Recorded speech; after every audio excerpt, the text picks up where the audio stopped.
Lollipop, oh lolly, lolly, lolly, lollipop.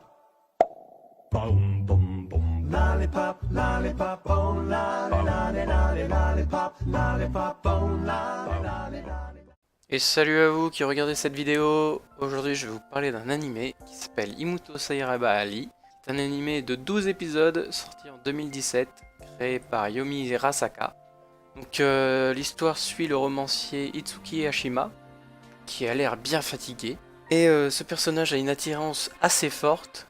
Si vous regardez l'animé, vous vous en rendrez très vite compte qu'il a une très grosse attirance envers les petites sœurs. Il est entouré de diverses personnes, notamment son petit frère, qui l'aide dans les tâches quotidiennes, ainsi que d'une belle écrivaine de génie, qui lui déclare son amour à tout va, au fil de l'animé, en utilisant quelques allusions plus ou moins explicites, ainsi que des moyens plutôt etchi. Il est aussi entouré d'une ancienne camarade de classe qu'il a rencontrée à la fac, ainsi que d'un ami qui occupe la place de son rival aussi, mais ils s'entendent très bien. On retrouve dans cet animé une intrigue amoureuse, mais aussi l'univers d'un romancier et de ses attentes, ses déceptions, et bien d'autres. Tout cela recouvert d'une couche d'humour spécial qui m'a beaucoup plu, personnellement.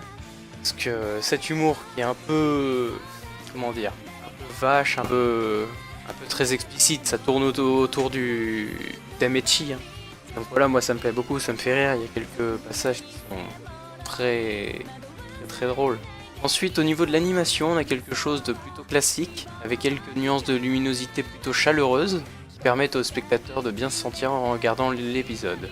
Ou tout l'animé aussi. Hein. Pour ma part, moi j'ai bien aimé cet animé, car on a une belle histoire originale avec son univers que l'on a envie de découvrir, on a envie de découvrir tous les personnages. Tous les personnages sont très plaisants, très amicaux, on s'attache très facilement à ce petit groupe d'amis. On peut y retrouver quelques scènes etchi, comme j'ai dit auparavant, mais pas trop.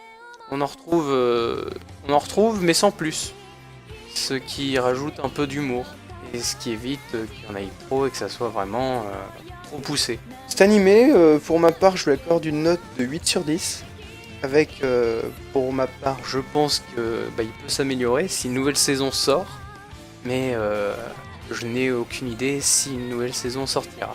Voilà, j'espère que cette petite critique vous aura plu et vous aura donné envie d'aller regarder cet animé. Moi, je vous le conseille personnellement. Et je vous dis à la prochaine.